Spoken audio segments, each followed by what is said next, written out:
Bismillahirrahmanirrahim. Assalamualaikum warahmatullahi wabarakatuh. Alhamdulillah, alhamdulillahirabbil alamin. Pemirsa dan sahabat Apologet Islam Indonesia, hari ini alhamdulillah saya sangat bersyukur saya bisa menjumpai mantan penginjil dari Manado. Manado. Oh my God. Kita berjumpa dengan Bu Ana. Seperti apa cerita tentang penginjilan Bu Ana yang alhamdulillah sekarang sudah jadi mualaf, kita saksikan hanya di Apologet Islam Indonesia.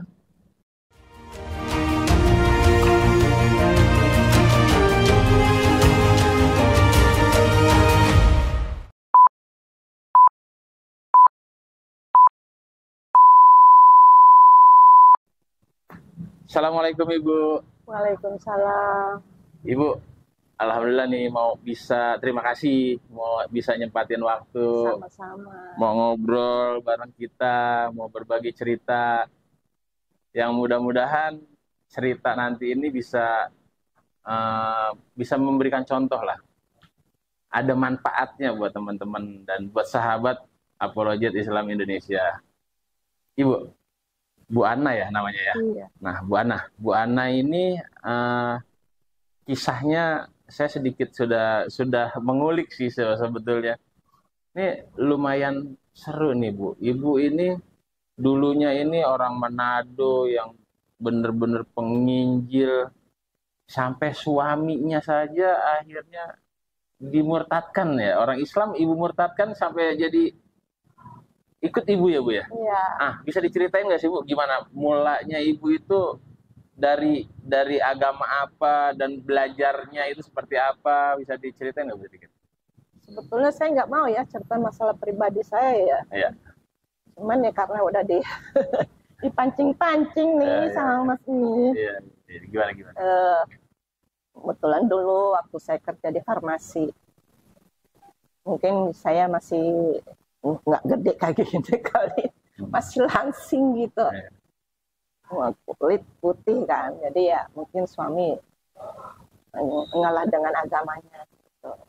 Jadi dia waktu nikah dia masuk Kristen, cuman bertahan 2 tahun dia berbalik lagi ke agama Islamnya. Kalau saya tetap masih bertahan dengan Kristennya, karena di situ masih ada orang tua saya masih hidup, oma saya masih ada. Cuman ya saya dari keluarga saya, oma saya dari Manado itu merasa dibohongin gitu. Oh begitu ya, sudah kalau kamu udah ingin nasibnya kamu. Udah, akhirnya saya bertahan sampai sekarang, sampai suami udah nggak ada, tetap di Islamin. Saya hijrah Islam itu karena anak lo di Islam sama bapaknya. Oke. Jadi ya saya mencari Islam itu bagaimana. Di waktu saya belum hijrah, memang sih kalau masalah dunia enak banget ya, malam dibikin siang dibikin malam. Cuman nggak ada ketenangan hati itu, batin. Udah gitu di Manado juga saya menginjilkan anak-anak yang masuk sekolah minggu itu, apalagi kalau kita lagi ada acara untuk keluar, yang memang benar-benar itu orang itu minta bantuan tuh apa, kita kasih masukan. Bukannya kita untuk menarik, oh kamu tuh Islam begini, enggak gitu. Kita menarik dia, kalau ini enggak pemaksaan. Kayak semacam Islam juga enggak pemaksaan. Cuman kita bantu dengan kehidupan dia gitu. Oke. Gini loh kalau di Kristen, kamu mau enggak? Dia mau akhirnya. Kita baptis. Akhirnya begitu dia mau, sampai saya begitu juga nggak ini juga sih, betul hati juga nggak tenang juga ya. Sampai mami saya juga seorang pendeta kan, gimana rasanya juga nggak tenang.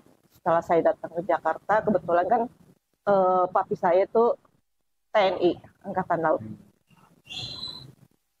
Jadi merasa dulu gimana gitu sama keluarga dari mantan suami, merasa dibohongin gitu. Iya. Waktu ini kenapa dia mau, nggak sekalian aja dulunya gitu, biar sesama satu ini itu agama gitu.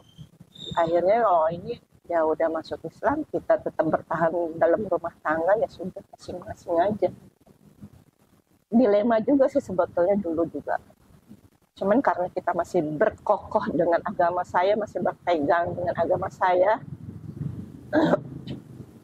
jadi ya gimana rasanya, suami ya harus menjalin begitulah apa adanya. Sampai suami saya meninggal 2010 meninggal. Terus saya mungkin kena ininya, kena teguran bener-bener sayanya, sampai mobil saya ditipu lah apalah gitu, merangkaklah dari bawah lagi.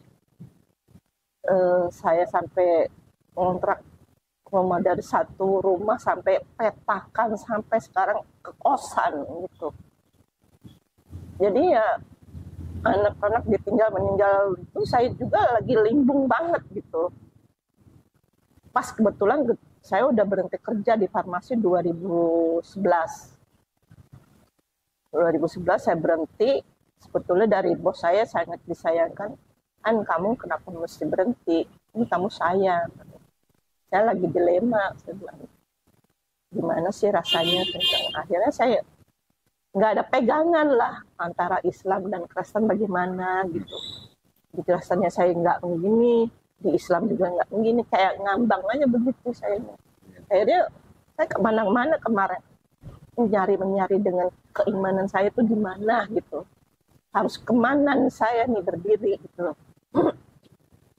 Udah saya bilang ya udah saya berhenti aja bos, saya mau cari tenangan dulu. Ada setelah emang karena berhenti saya tadi nggak dapat pesangon kan, punya ada pegangan. Akhirnya saya ke Bali, liburan aja sendiri begitu kayak orang mencari apa begitu. Saya juga bingung mencari apa itu.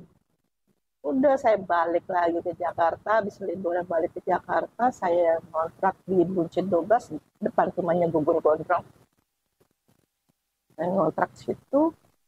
Ya itu akhirnya bergaulnya ya mungkin bergaul orang-orang yang begitulah gitu. Sebelum saya Islam, akhirnya saya mencari Islam bagaimana. Dan tadinya saya mengenal dengan Islam pengajian yang setiap malam Jumat itu, yang ciping itu, tapi nggak berkenan di hati saya, nggak kena gitu saya bilang. Akhirnya mencari, ditanya-tanya.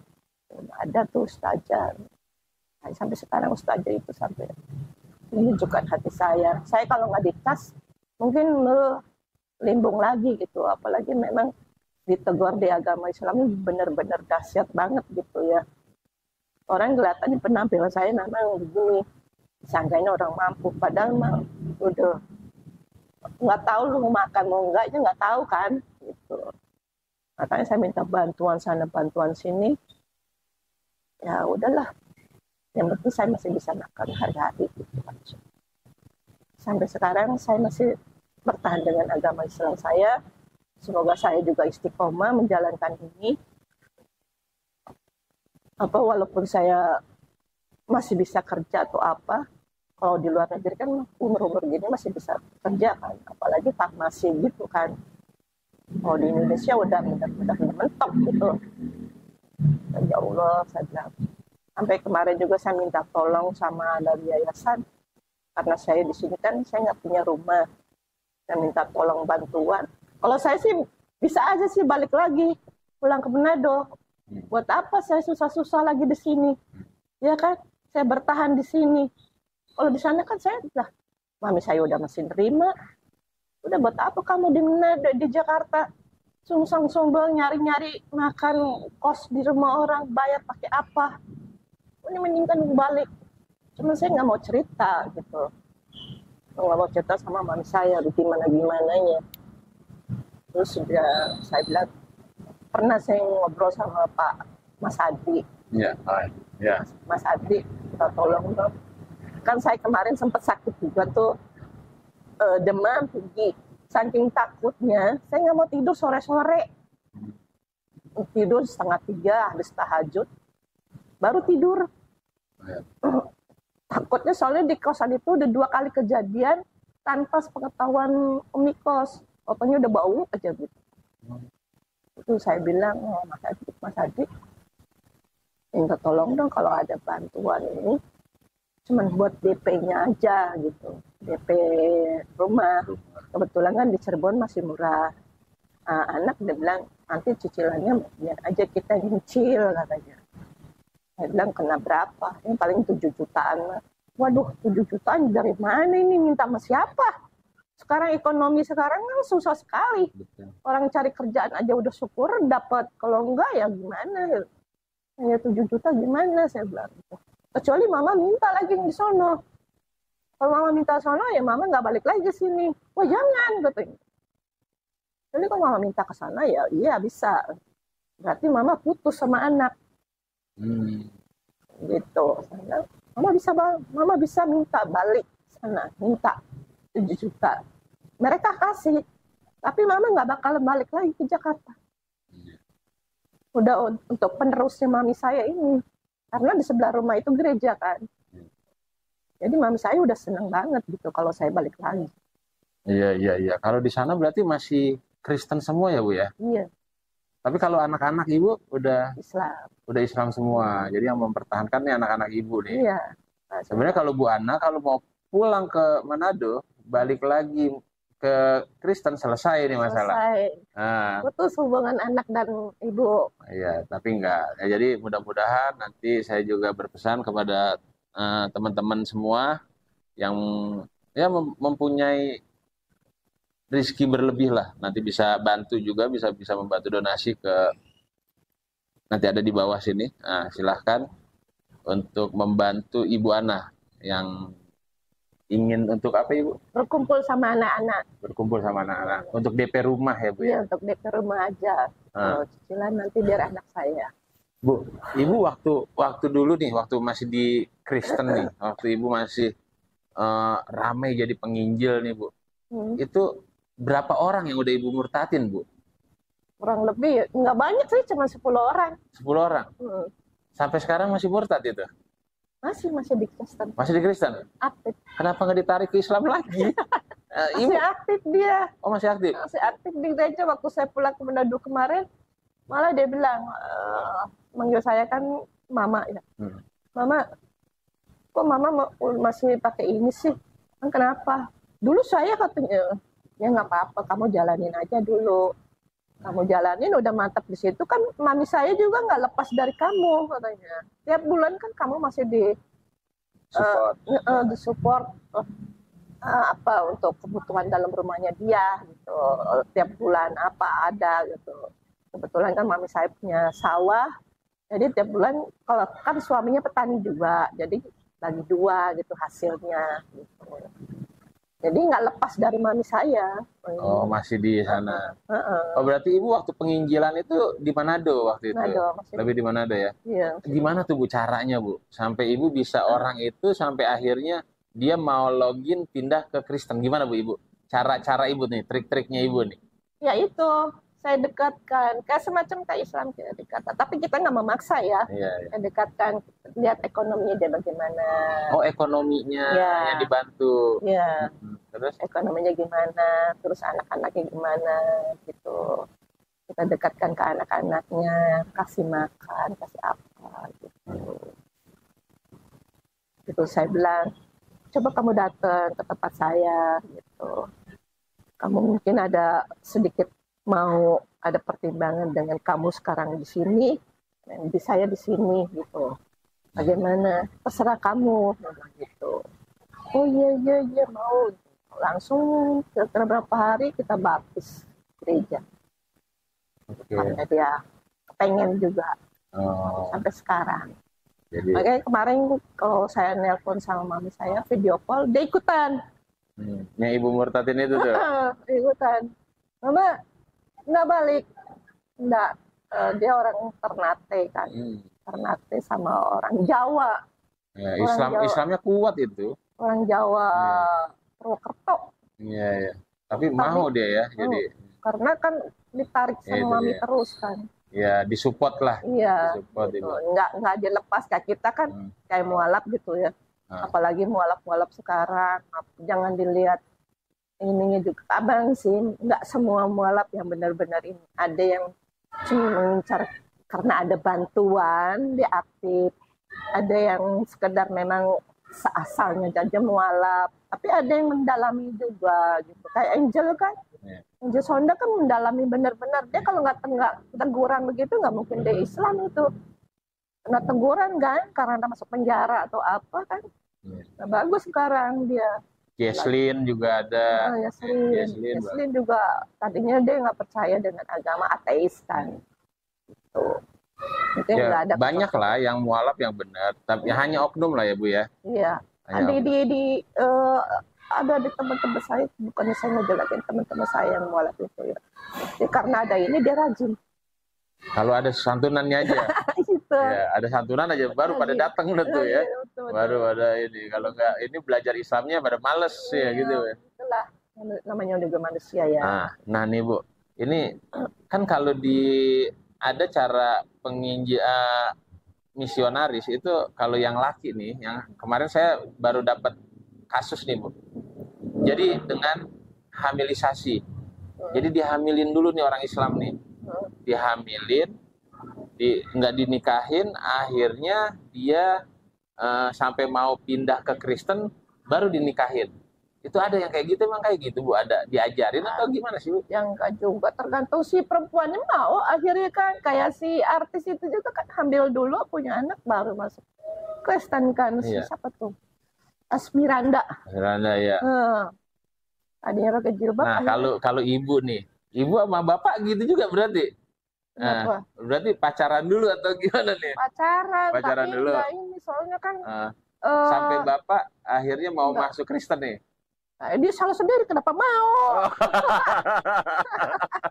Salah sendiri, kenapa mau? Oh gitu ya. Jadi bukan karena ibu buai, ibu rayu. Kenapa suruh? Kan dulu kita kan masih langsing. Iya, waktu dulu pakai beroknya masih rok pendek. Tahu saya di orang Manado itu nggak ada yang pakai celana lebih dari sini ya kan? Iya, pakai rok pendek semua. Blazer apa? Wah, pokoknya kalau udah keluar udah mentereng pakai sepatu high heels gitu. Badan masih langsing.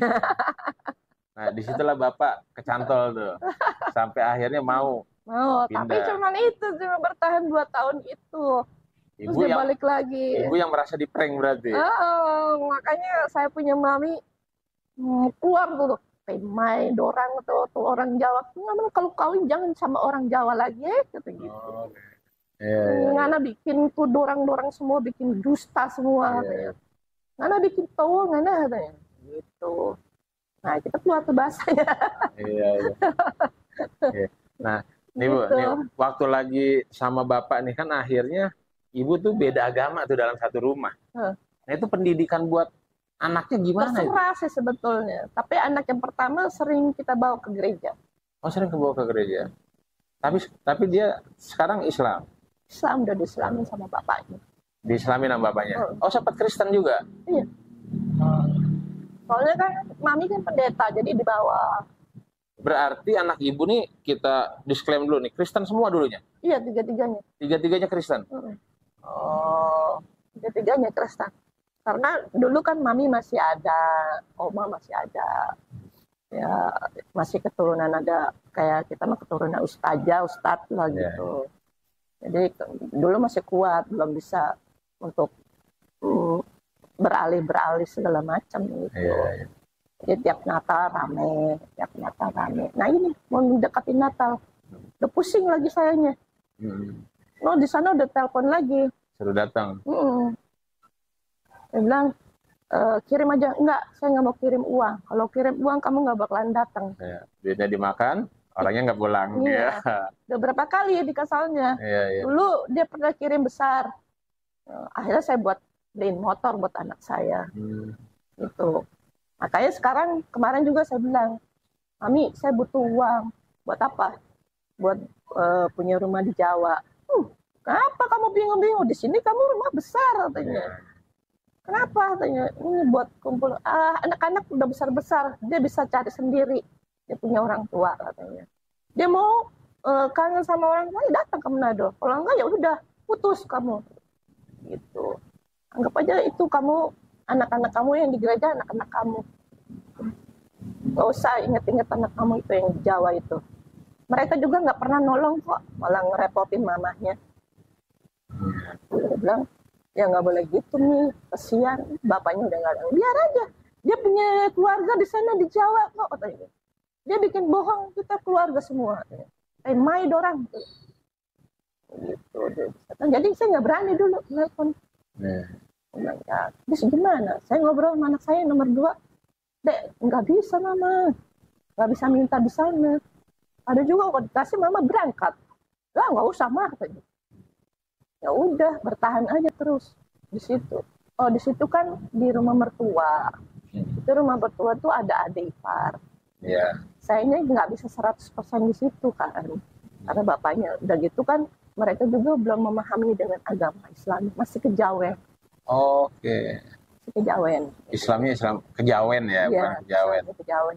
Jadi bertolak belakang sama saya juga. Iya. Kalau kejawen itu iya nggak terlalu Islam juga sih. Dia nggak ngerjain sholat kan. Sholat cuma belentang-belentang gitu. Iya. Terus kayak kemarin ada acara apa ya?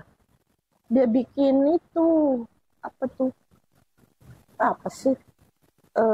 Kopi. Oh, sajen. Iya, Sajen gitu ya. Iya gitu. Nang buat apa? Mau maulid. Oh, maulid. Iya, di sana masih ada yang seperti itu. Mau maulid gitu. Kebetulan saya punya adik ipar kan, dapat mertuanya selir keraton Kanoman. Oh. Gitu. Jadi di rumahnya tuh suka ada pesugihan begitu. Saya nggak sukanya gitu. Iya, masih kental lah ya. Kejawennya, mistisnya gitu ya. Iya. Terus kan kalau di rumah mertua saya gitu, beda hawa yang sering ada murotal atau apa, beda hawanya. Rasa di badan saya ya, soalnya saya bilang, aduh nggak kena saya kalau di sini terus nih. Tuh. Makanya anak saya bilang, kenapa sih Mbak kalau di Cirebon nggak betah? Mama nggak betah kalau di situ. Udah gitu memang hawanya di Cirebon kan panas ya, udara laut begitu. Walaupun rumah gede tapi tetap panas banget, ke kulit tuh kering gitu. Begitu saya gampang kena kulit. Kalau di kampung saya nah. Ini di sini aja kena saya demam. Saya di Manado 4 bulan nggak pernah namanya sakit batuk kayak demam kayak apa, enggak. Ke kulit juga enggak. Masa enak kali ya balik lagi saya ke Manado. Enak kali saya balik lagi ke Manado, ya Allah. Hati-hati Bu, jangan ngomong gitu. Nah, ini sekarang pertanyaan saya nih. Kenapa Ibu sampai bisa bertahan nih sebagai muslimah? Sedangkan Ibu pilihannya sebenarnya gampang banget. Kalau Ibu mau balik ke Manado, selesai udah masalah. Tapi Ibu tetap memilih menjadi muslimah yang ya kayak gini di masjid, yang mau sholatnya 5 kali. Di Manado cuman happy, pakai celana pendek lagi ya. udah kayak gitu. Nah, apa Bu yang bisa bikin Ibu merasa kuat nih, harus kuat jadi muslimah? Ya insya Allah lah. Moga-moga saya istiqomah ya Allah. Amin ya Allah, amin. Kan betulan kan kemarin kayak saya demam sakit gitu. Temen di sini tuh orang-orang PKS gitu, nengok gitu, ya alhamdulillah gitu. Saya juga ngomong juga, sebetulnya saya dari Unikos juga udah bilang, Bu Ana kan di sini sendiri, udah usia begini, takutnya gitu. Soalnya di kosan ini udah 2 kali kejadian begitu, tanpanya totalnya udah bau. Dia meninggal. Gitu. Saya bilang, ya saya sih pengen punya rumah nih. Saya bilang, Unikos ini juga orang PKS. Saya pengen juga, cuma nyari uang buat DP-nya. Jadi saya masih bingung. Saya bilang gitu. Saya sih bisa aja. Ini barang-barang saya oper ke Cirebon, saya berangkat. Saya bilang gitu. Saya tinggal goodbye gitu aja, tinggal goodbye aja ke anak-anak. Gitu, saya bilang. Kemarin juga sempat ngobrol sama adik sepupu. Kak, daripada bertahan katanya di Jawa, mikir-mikir uang kos apa. Wah itu, udah keponakan, udah sepupu. ngomong begitu semua. Anak-anak nggak ngerti. Jadi dia bilang, minta, Ma, minta sih enak, gampang. Saya bilang, mau, Mama kemarin udah ke Manado loh, berapa bulan. Iya ya, katanya. Mama di Manado betah sekali, betah. Kampung sendiri, darah di sana semua. Ya, tanah kelahiran lah. Lahir di ujung pandang. Oh, lahirnya di ujung pandang. Kebetulan kan karena papi angkatan laut, jadi pindah-pindah. Gitu. Ya mudah-mudahan lah saya. Nah itu apa yang bisa bikin ibu mau bertahan? Ya. Ada apa nih dengan Islam nih? Kok ibu bisa tetap memilih Islam sebagai agama ibu, sedangkan kalau di Islam nih ibu masih banyak banget cobaannya, masih apalagi ekonomi ya. Ekonominya. Benar nggak sih Bu, kalau mualaf itu memang banyak yang ekonominya yang diserang, maksudnya dapat cobaan tentang ekonomi? Ekonomi ya, kayaknya begitu sih. Begitu ya? Ekonomi kayaknya.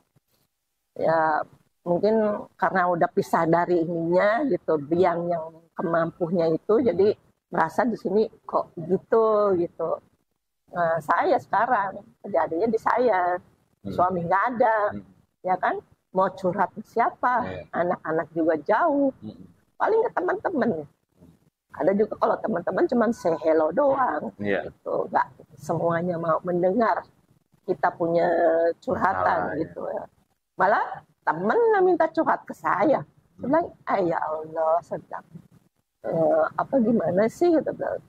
Kebalik mestinya saya yang curhat, katanya. Ya udah, saya bilang mudah-mudahan saya diperkuatkan dengan istiqomah saya, dengan anak saya yang sekarang. Iya, tapi ini pertanyaan saya belum kejawab ini. Kenapa ibu bisa tetap memilih Islam padahal pilihannya itu menggiurkan di sana gitu loh? Iya kan, itu namanya dunia. Memang kita sih pengen dunia juga, akhirat juga pengen ya. Cuman ya itu dunianya ini kan kita gimana rasanya. Memang sih kalau akhirat memang berat banget sebenarnya gitu. Dunia ya tinggal calling, minta beliin tiket langsung berangkat kan. Oh, paham saya. Berarti setelah ibu mempelajari Islam, ibu akhirnya paham lah, oh kalau di Islam itu jelas nanti ada akhirat, ada bukan hidup kita bukan hanya di dunia aja gitu kan. Iya.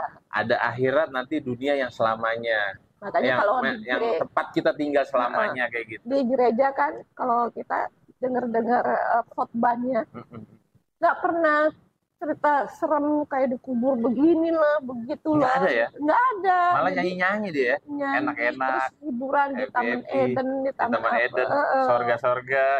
Gitu. Jadi nggak ngeri gitu. Kalau di Islam kayaknya ngeri banget sih. Cuma dibungkus kayak permen begitu, pucung-pucung gitu. Kalau di sana kan. Tapi di Islam di Manado hampir ke bawah ke mayoritas Kristen. Oh gitu? Iya. Bersama hampir. Jadi dia punya kurung batangnya itu dikasih bosak tipis gitu, kasih bantal apa. Tinggal bukan peti mati aja. Di sana. Terus dia punya ustadznya juga. Kalau kita bilang kan takziah ya. Kalau di sana beda. Dia bilang kita mau pi orang mati gitu. Orang mati tuh di sana tuh ustadz. Kalau di sana ustadz dibilangnya imam. Di sana imam atau ustadz itu kayak orang mau gimana ya, style gitu. Jadi udah kebayang ke Manado gitu.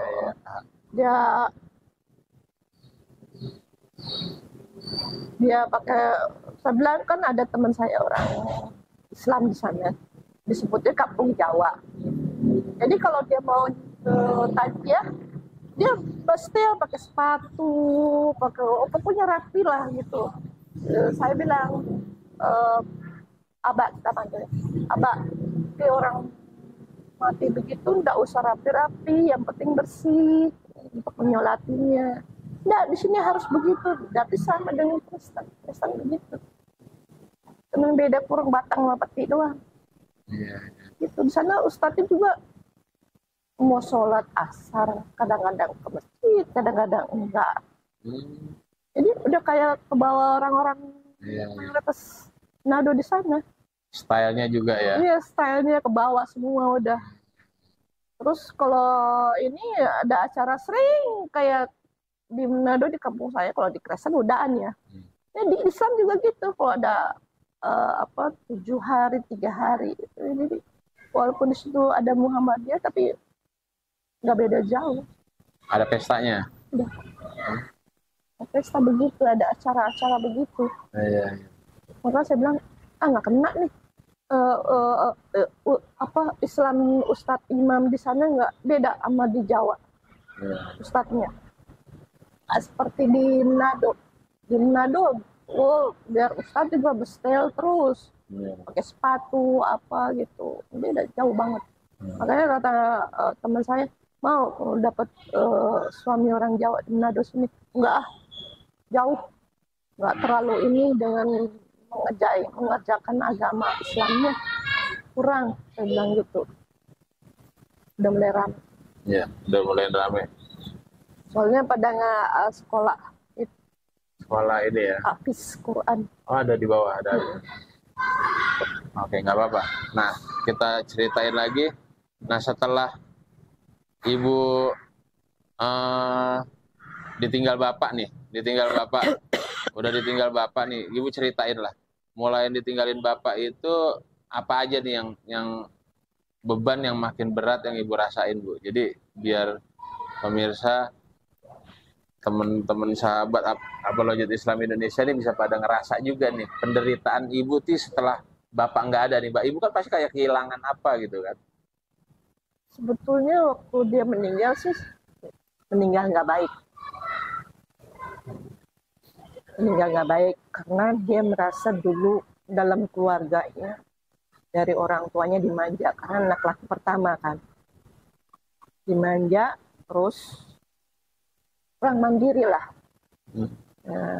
Setelah berkeluarga kayaknya gimana gitu, menganggap sepele gitu.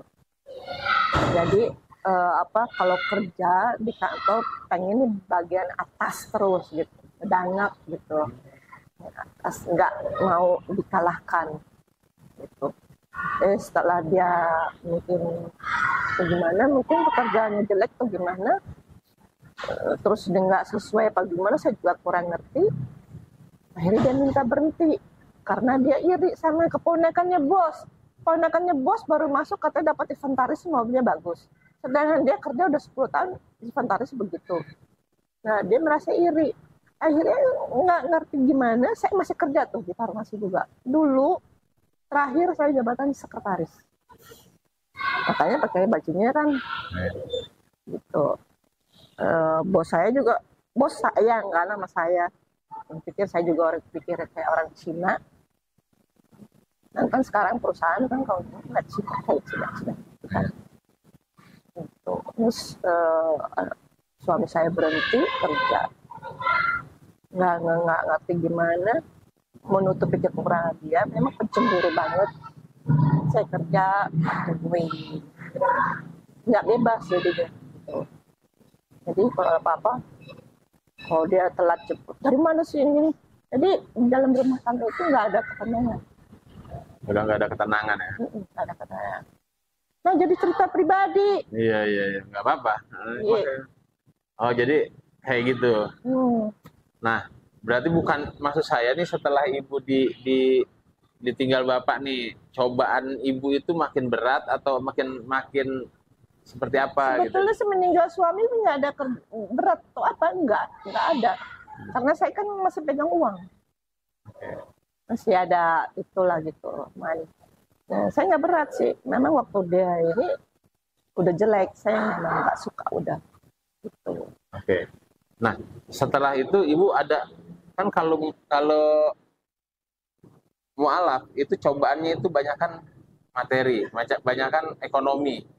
Nah, kejadian yang paling berat ibu ini setelah bapak meninggal atau sebelum waktu masih ada bapak? Setelah saya masuk Islam aja. Setelah masuk Islam. Nah, itu bisa diceritain nggak? Setelah masuk Islam aja saya, soalnya udah mulai menipis keuangan, jadi berasa di situ gitu. Mulai menipis keuangan saya ya. mungkin teguran, ya udah segala macam apa yang saya kerjakan udah nggak sesuai dengan ini gitu. Setelah Islam aja. Oh, setelah masuk Islam. Berarti masuk Islam tahun 2013. 2013. Itu di Masjid Al-Azhar. Masjid Al-Azhar. Nah, berarti ibu masuk Islam itu atas dorongan dari suami atau memang? Suami udah nggak ada. Oh, suami udah nggak ada ya? Udah nggak ada. Oh, berarti 2010 kan suami meninggal. Saya 2013. Nah, kenapa itu ibu mau masuk ke Islam? Padahal kan ibu udah enak-enak gitu di Kristen itu. Kan hijrah karena anak, katanya doanya nggak sampai. Oke. Gitu, hijrahnya anak. Saya tanya-tanya ustaz itu aja. Ibu mestinya Islam, biar anak-anak nyampe doanya, biar gimana sholatnya lancar, rezeki juga lancar, begitu. Pokoknya kehidupan mereka lah gitu. Nah, saya dikeraskan, ya akhirnya bukan mencoba ya, mencari yang mana yang cocok di hati saya begitu. Akhirnya Islam yang sini. Akhirnya Islam. Kita memang Islam sih bermacam-macam juga kan, kayak Kristen macam-macam juga kan Kristen, Islam. Ya, Islam Muhammadiyah, Islam ini, Islam itu. Kayak sama Kristen juga kayak Protestan, Gemim. Di Protestan juga banyak, ada Gemim, ada Gemim, ada ya ini apa gereja Batak itu, macam-macam. Tiberias gitu ya. Gitu. Oh ya, berarti ibu masuk Islam itu karena ibu takut doa-doa anak ibu gak nyampe kata itu ya. Iya. Saya juga udah pernah tuh Bu dikasih tahu juga, itu juga jadi pelajaran saya juga belajar dari guru saya, dari Pak Ustadz, namanya Ustadz Ganteng dia. Nah itu dia kalau ngajarin saya, dia bilang ada 3 pahala itu yang gak akan habis. Ini akan terus saja nih, pahalanya akan terus menerus nih, nggak akan habis-habis. Salah satunya itu doa dari anak yang soleh dan soleha. Buat ibunya yang pastinya yang satu agama. Iya, makanya tiap tahajud kan saya berdoain anak saya. Iya. Soalnya anak saya juga tadinya pemahaman Islamnya nggak begitu ini. Apalagi udah tinggal di Cirebon, nggak pernah ngaji, nggak pernah apa. Makanya saya berdoa. Waduh, serem banget, kasihan banget. Cuman sekedar KTP Islamnya. Gitu, makanya saya sayang banget. Makanya saya mau tinggal gabung sama anak-anak saya. Saya mau tunjukin begini loh, mama menjalankan agama Islamnya. Iya betul. Gitu. Kasihan kalau cuman sekedar Islam doang di sana. Iya, makanya saya bilang. Nggak akan nyampe juga doanya. Makanya apalagi sekarang anak saya yang perempuan kan nikah sama orang Cirebon. Nah, ini suaminya ini banget sama kejawen. Itu kayak kemarin lahiran anak saya. Itu dia punya Bali. Saya bilang, Neng, kalau habis lahiran harus dikubur cepat-cepat. Ini bangke intinya. Jangan mah katanya. Nanti nunggu apa tuh? Ini nunggu puput puser. Astagfirullahaladzim. Bilang, kenapa? Itu kan mitos kayak begitu. Nggak bisa, harus kubur. Jangan mah. Loh, Neng nurut mama apa nurut sama orang lain? Ini nurut sama suami. Emang nurut sama suami. Kalau suami salah jalan mah, masa kita mesti diturutin? Mama begini, akhirnya bertentangan. Ya udah, akhirnya saya. Nggak ini di hati saya juga itu. Oh, karena banyak pelajarannya yang beda ya Bu ya. Makanya saya bilang, ya Allah. Terus anak nomor 2 juga sholatnya masih lentang. Saya sayang banget. Sedihnya di situ saya. Karena saya mau hujan lagi ya. Iya. Nggak apa-apa. Makanya sedihnya di situ. Kami mendekatkan ke anak. Begini loh, saya menjalankan agama Islam. Agama kamu Islam ini begini. Tuh. Bukan mengikuti katanya. Bukan. Gitu. Semoga makanya saya bilang, kamu anak laki mesti bertanggung jawab ke ibu gitu. Yang jadi imam kalau mama ada usia, kamu yang imamin, kamu baca doa gitu. Makanya saya bilang, nanti kalau mama punya rumah, mama siapin kayak, oh ini mama serem bener. Mama mau siapin yang kafan biar nggak ngeribetin orang nanti. Mama jauh bener. Ya harus. Mesti ingat kematian kita. Gitu. Sadis bener sih mama katanya. Ya haruslah. Kata teman-teman, udah ini banget ya si Buana. Ya namanya kita ajal, kita nggak tahu. Entah 1 jam kemudian gimana kita nggak tahu kan. Gitu. Teman-teman juga, wah bener-bener katanya. Ya insya Allah lah. Buat anak ibu nih sekarang nih, ini kan mudah-mudahan nih anak-anak ibu nih pada nonton nih. Nah, mudah-mudahan pada nonton. Ibu ngomongnya agak kencang ya Bu ya, karena hujan ini. Ya. Nah, coba ibu mau ngomong apa nih sama anak-anak ibu yang menurut ibu Islamnya nih masih nggak, yang masih kurang baik lah. Ya, untuk anak-anak saya semoga menjalankan agama ibadahnya diperdalamkan lagi. Jangan sekedar Islam KTP aja. Apalagi kalian yang udah tinggal di Cirebon, pahamilah dengan agamamu. Bukan sekedar dengan KTP Islamnya aja. Tolonglah, ini mama menjalankan Islam, agamamu. Kamu perkuatkan lagi dengan iman. Ya, anak-anak mama. Ya, karena mamahnya juga mau masuk Islam itu karena anak-anaknya, betul ya Bu ya? Kalau nggak ngikutin anaknya nggak bakalan Islam. Nah, makanya anaknya ini harus bertanggung jawab. Mamanya udah ini, ayo sama-sama kita belajar ya Bu ya. Kita belajar. Nah, Ibu misalnya buat orang-orang yang pernah Ibu murtatin nih. Nah, Ibu mau ngomong apa tuh sama teman-teman yang udah Ibu murtatin yang ada di Manado sana? Buat teman-teman yang saya udah masuk Nasrani, semoga tidak bimbang lagi kalau ke Nasrani, ke Islam. Silakan Anda mengambil ininya sendiri. Saya tidak memaksanya, karena saya sudah di Islam. Tinggal tergantung ke mami kamu di sana. Kan di sana manggilnya mami juga. Oh, mami juga. Nah, Ibu nggak merasa berdosa itu? Udah ini orang itu? Insya Allah jangan. Itu.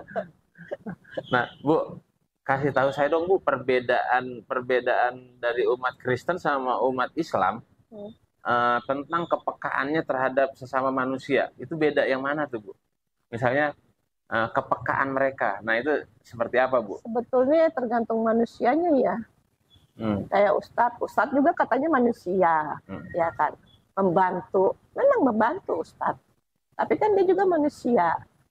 Tapi kayak kemarin, makanya kemarin di YouTube-nya Mas Adri ada komen kan, Ustadz kan manusia, kan sempat saya ngomong, saya punya mami sebagai pendeta, mau terjun langsung melihat jemaatnya, domba-dombanya yang nggak datang ke gereja ibadah. Dia datang bagaimana lihat, bukan sekedar salamnya gitu. Gitu. Dia langsung melihat, dia turun dari ibadah gereja. Masuk ke rumahnya, yang rumahnya masih semi permanen. Dia cek. Mami saya udah di mobil itu udah siap sepatu bot. Dia turun, dia kasih wejangan, kasih kajiannya itu. Biar nggak menyendiri, itu dia punya jemaatnya. Saya kemarin di komen gitu, Ustadz kan manusia, iya manusia, tapi tergantung juga manusianya gimana, Ustadznya bagaimana, sampai di mana perhatiannya kepada umat Islamnya, apalagi kepada mualaf. Gitu. Semoga ya Ustadz sekarang kalau memilih calon-calon istri, jangan yang bening-bening. Lihat contohnya, Nabi Muhammad aja melihat apa yang istrinya yang tua itu. Iya, istrinya yang tua. Dia bilang, itu kan Nabi. Nah, contoh, jangan yang bening-bening, lihat. Bantulah yang mualaf janda. Itu. Iya, betul-betul itu. Saya bilang, bantulah mualaf yang janda. Nah, dampingin mereka. Iya. Kalau misalnya mereka mau jadi istri kedua atau ketiga, silakan. Yeah. Kecuali kalau dia nggak mau, jangan dipaksa. Yeah. Gitu. Jadi ustadz sekarang kayak itu kan bening-bening, cantik-cantik, artis apa. Nah, sekarang coba cari ustadz yang hitam lah, yang apalah gitu. Mau nggak ustadz kayak begitu? Ya, jarang masih. Makanya. Oh, berarti memang ada perbedaannya ya Bu ya. Kalau perbedaannya kalau di Kristen itu dia dia untuk melihat jemaahnya dia langsung turun tuh ya Bu ya. Kalau Iya. kayak mami itu. Iya, Nah kalau yang Ibu rasain di Islam ini kurang seperti itu ya. kurang.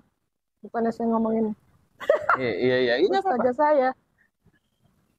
Memang saya susah. Ada juga sih teman saya binaannya agak susah. Tolonglah ditengok gitu. Jangan bilang sapakila ya. Gitu. Cuman WhatsApp sapakila ya. Iya. Tolong ditengok. Bagaimana keadaannya? Iya, benar. Memang saya juga orang susah. Tapi kan ada juga gitu. Tolonglah gitu. Nah ini bahaya ini masukan benar dari Ibu. Karena Ibu memang orang yang memang tahu di Kristen itu seperti apa, di Islam ini seperti apa. Berarti kepekaannya harus ditambah ya Bu ya? Iya, insya Allah. Menurut Ibu kayak gitu. Jadi ya mohonlah gitu untuk para ulama atau apa, jangan sekedar untuk keluar, tapi pahamilah dengan yang sesamanya sedunia dia. Jamaahnya lah, ya. Perhatikan jamaahnya. Apalagi yang memang apalagi sekarang ustadz mobilnya yang dikawal lah, yang apalah. Lihat jemaatnya yang masih susah. Gitu. Tolonglah gitu. Masih banyak yang susah. Gitu. Bukannya saya ngebanding-bandingin sama saya punya mami ya. Bukan. Nggak apa-apa. Bukan saya ngebanding-bandingin. Selama saya 4 bulan di sana saya perhatiin begitu. Gitu. Makanya ntar komennya, ustadz atau ustazah kan manusia, tapi sampai di mana kepekaannya, gitu, perhatiannya, binaannya, gitu. Jamaahnya lah. Iya, jamaahnya. Gitu. Tolonglah gitu. Jangan cuman ketik sapakila. Iya. Saya juga tahu itu. Ada kalau kita lagi sakit, ya Allah, pengen banget dibawain ini, dijenguk gitu ya, dibawain jeruk gitu ya Bu ya, dibawain buah gitu, kayaknya resep banget. Buah tangan. Ini cuma tulisan doang, ting sapakila. Iya. Ya Allah. Ya Allah. Iya. Tengoklah, nggak usah dibawa buah tangan. Tengoklah, doain lah. Gitu. Doain. Kesembuhan. Ngerinya, nih buat teman-teman ya, ngerinya itu yang datang malah orang dari luar agama lain. Nah itu. Dia datang bawa makanan, bawa situ, akhirnya dia melihat, ya ini kok bisa lebih peka ya. Goyang, bahaya. Ketariklah dia. Gitu. Nih bisa domba-domba itu bisa pada bergabung lagi. Domba-dombanya berkumpul dalam satu kandang ya kan. Bergabung lagi. Makanya saya bilang, ya Allah. Makanya saya bilang sama ustazah saya, tolong nih ditengok kalau ada yang ini. Iya. Apalagi kalau ustazahnya yang atau ustaznya merasa ada yang gitu ya? Mungkin. Oh gitu. Ada. Jadi Ustaz agak dangah gitu ya? Mungkin. Oh mungkin. Nah kalau di pendeta-pendeta juga ada nggak sih Bu yang model-model kayak begitu gitu? Ada sih. Ada Ada juga. Apalagi kan kalau mereka selalu style begitu. Oh ya, stylenya lebih lah. Saya paham lah kalau apalagi Manado. Kayak kemarin kan anak saya ngegojek, ya kan, ngegojek. Nah namanya nama Kristen kan, Santana kan. Nama anak ibu. Pikir anak saya Kristen, terus pas dia naik itu pendeta kan, dia bilang, katanya mobil saya mogok, tolong anterin saya ke gereja ini, yang di gereja di Pancoran. Ya oke. Dia bilang gitu, tolong anterin. Kamu Kristen? Enggak, saya Islam. Oh, mama saya orang Manado, rumahnya. Kenapa mama kamu Islam? Nggak tahu katanya gitu. Dia bilang, salam sama mamanya ya katanya. Nanti suruh datang ke sini gitu. Akhirnya dia dikasih uang bayar Gojek 400 Oh, karena satu kampung. oh satu kampung. Dari sana juga, dari Manado juga. Mungkin dia nggak tahu sama satu marga. Oh, satu marga. Rumandi. Oh, Mami, kamu apa, Fami? Rumandi. Oh, salam katanya. Ini buat bayar Gojek kamu. Asik. Dia akhir pulang curhat. Mah, dapat salam dari siapa? Robert. Robert siapa? Rumandi. Ini adik dikasih 400. Wih, keren. satu farm lah ya itu. Wih, keren. Coba sering-sering aja nongkrong di gereja situ deh. Wah, ntar Dede suruh masuk gereja lah ya. Iya. Enggak ya. Ya siapa tahu deh ketemu. Enggak Nah, kalau ibu nih, dari yang ibu kan sekarang udah belajar sama ustazah, sama para inilah Ya. penggiat Islam lah. Nah, pelajaran apa nih yang paling ibu ingat nih dari agama Islam itu yang masuk banget nih ke dalam ibu nih? Misalnya kayak firman Allah, kayak apa, kayak di Al-Qur'an itu ayat apa yang paling ibu dapat nih dari kata-kata dari Al-Qur'an, kata-kata atau firman-firman Allah itu apa tuh? Ya, sebetulnya saya suka belajar di fikih ya. Di fikih, oke. Adab kan itu. Adab, betul. Saya belajar di fikih itu pelajari adab bagaimana bersosialisasi sama manusia gitu. Oh, hablum minanas. Ya, oke. Saya bilang, saya suka di fikih itu belajar. Tapi kadang-kadang namanya kita bersosialisasi ya, nggak semuanya begitu gitu mengenai adab gitu. Walaupun dia sekolah kuliah ke Islam gitu, belum tentu. Nggak semuanya begitu. Gitu. Saya suka belajar di fikih itu. Fikih ya. Ya, adab, akhlak gitu. Nah, masalah taharah. Iya. Saya suka di fikih itu. Iya, kan? Perjalanan Nabi, Sirah. Oh, Sirah ya. Ya karena kan Nabi Muhammad aja datang ke dunia ini itu kan memang untuk ngebenerin akhlak sebenarnya. Iya. Jadi karena kan pada zaman dahulu itu ya sebegitu jahiliyahnya di Arab Saudi itu. Makanya Nabi Muhammad Makanya sekarang berbalik sama kan zaman jahiliyah juga di sini. Kayak hampir mirip-mirip kayak Quraisy. Nih sekarang Indonesia. Oh, ibu yang ngomong ya?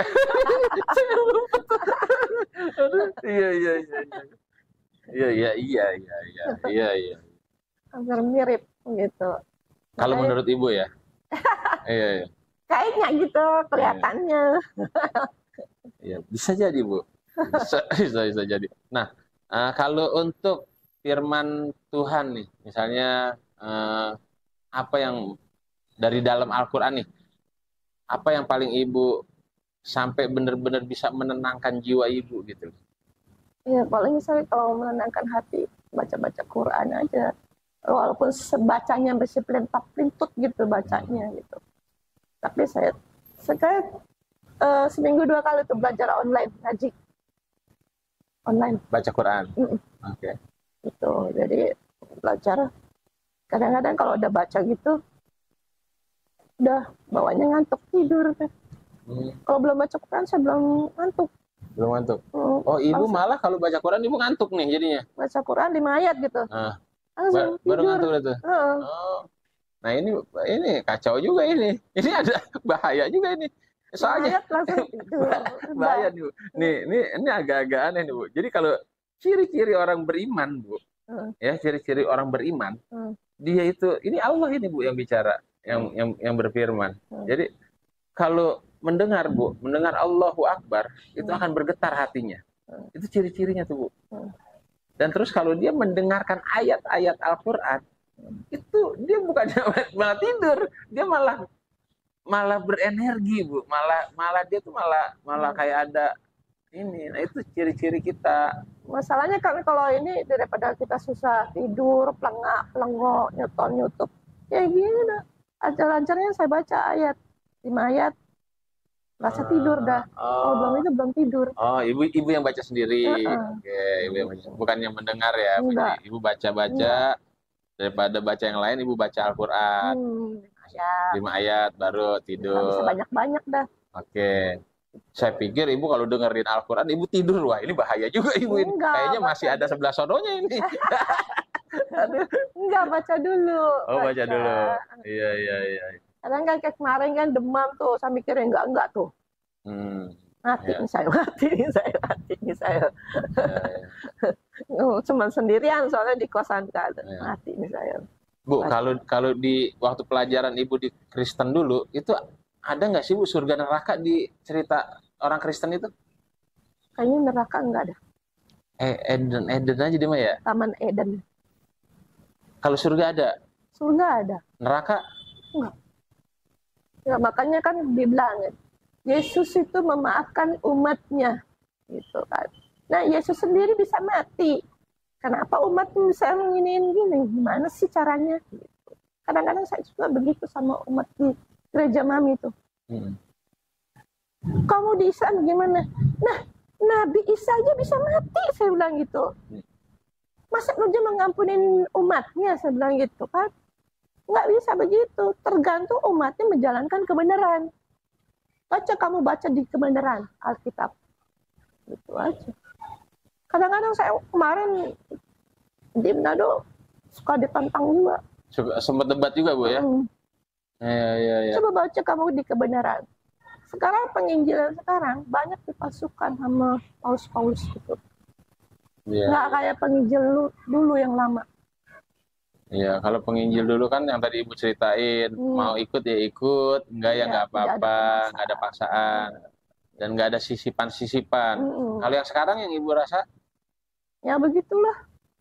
Udah banyak anehnya ya? Banyak berubah-ubah. Banyak perubahan.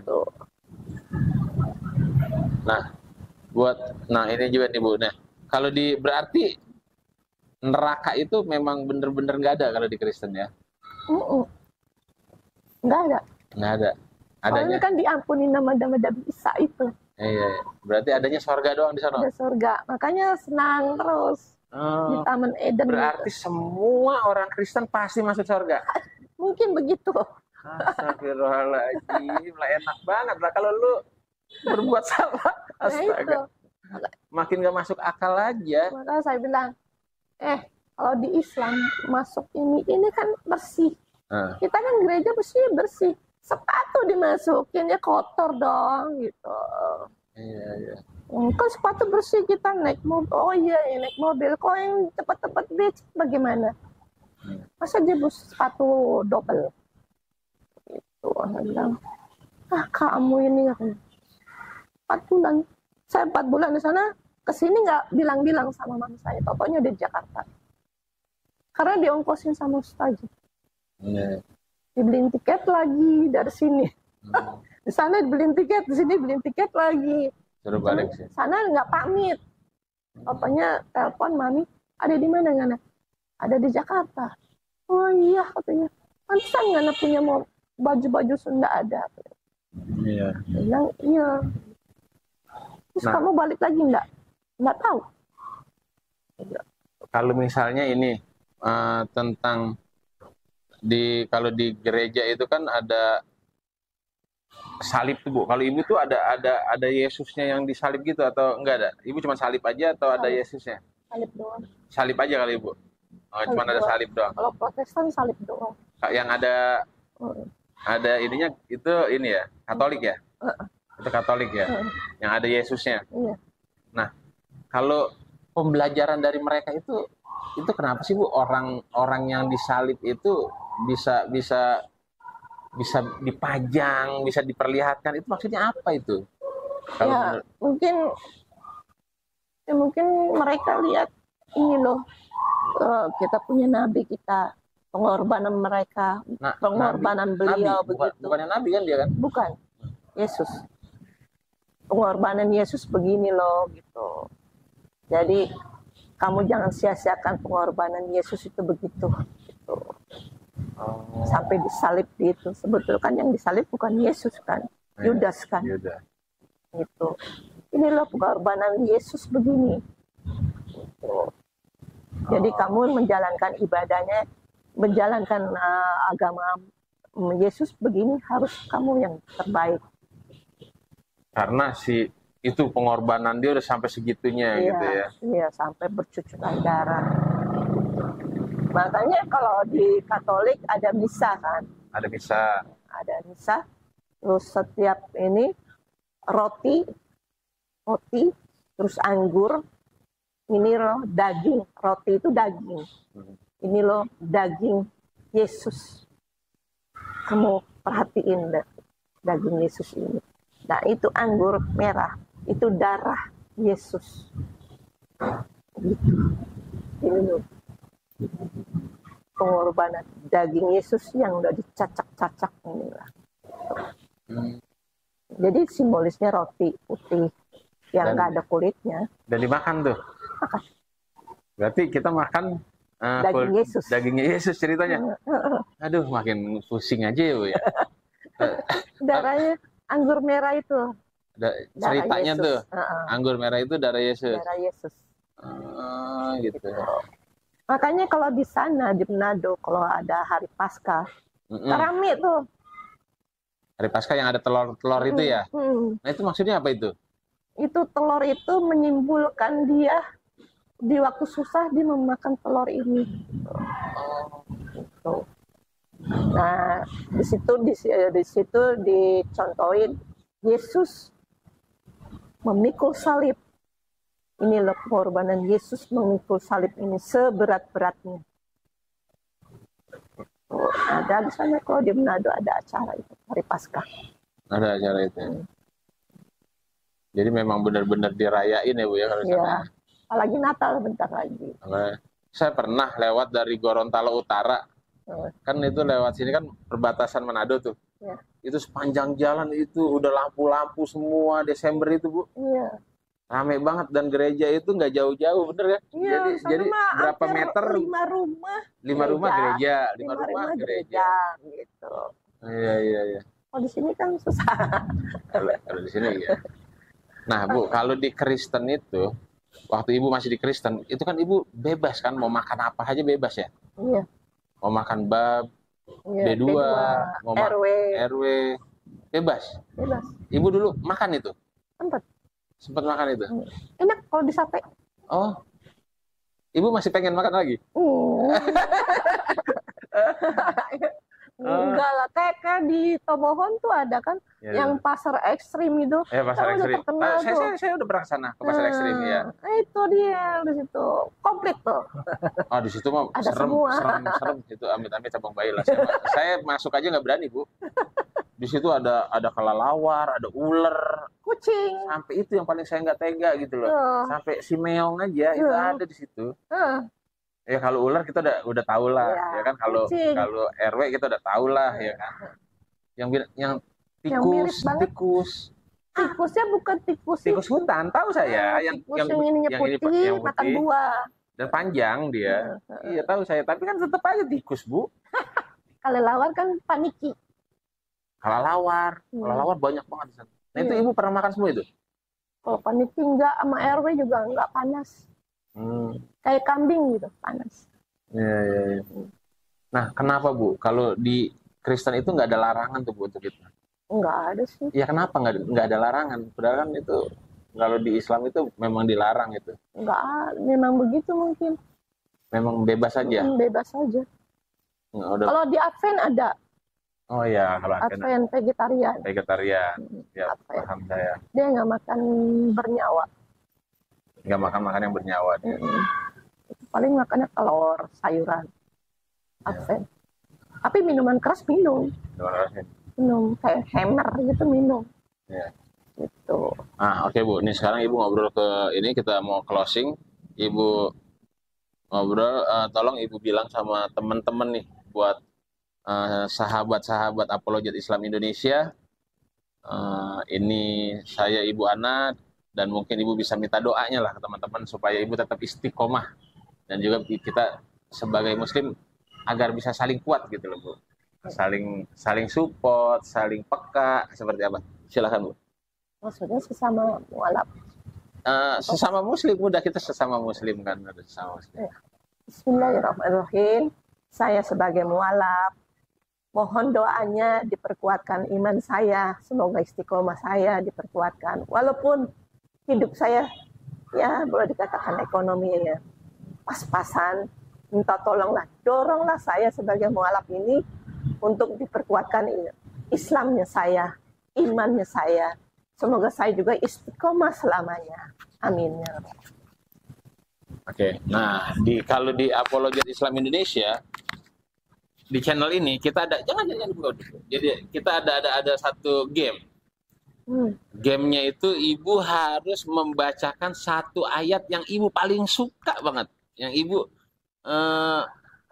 itu ayat itu yang selalu ibu pakai dalam waktu sholat. Misalnya kayak gitu. Apakah itu surat Al-Kafirun, ataukah itu surat Al-Fatihah, ataukah itu surat Kulhu atau apa? Atau Al-Ikhlas. Al-Ikhlas. Boleh nggak Bapak? Boleh. Yang sering ibu baca aja? Iya, Al-Ikhlas. Oke. Kan surat pendek. Nah, silahkan dipegang. Ini bukan ini. Nggak apa-apa, dua-duanya biar kedengeran. Audio. Taut dulu. Taut dulu. Ya. A'udzubillahi minasyaitonirrajim. Bismillahirrahmanirrahim. Allahu ahad. Allahu samad. Lam yalid wa lam yulad wa lam yakul lahu kufuwan ahad. Sadaqallah. Azim. Alhamdulillah, alhamdulillahirabbil alamin. Baiklah, para pemirsa Apologet Islam Indonesia dan sahabat-sahabat Apologet Islam Indonesia, sudah kita banyak bicara tentang perjalanan Ibu Ana. Semoga apa yang kita bicarakan semua ini bisa menjadi edukasi dan bisa menjadi contoh. Dan kita saling sesama Islam ini kita bisa saling mendoakan. Semoga kita doakan, semoga Ibu Ana tetap beristiqomah, tetap ada di jalur yang benar, tetap belajar Islam lagi yang baik lagi ya Bu ya. Dan juga kita nggak lupa kita doakan kepada anak-anaknya yang ada di Cirebon, yang dimanapun anaknya itu, ayo kita kembali lagi ke ajaran agama Islam yang insya Allah agama yang paling benar dari yang paling benar. Udah nggak ada, udah pokoknya cuma ada satu itu aja loh agama kita. Seperti itu. Terima kasih Ibu Ana. Terima kasih semuanya. Wabillahi taufiq wal hidayah. Wassalamualaikum warahmatullahi wabarakatuh.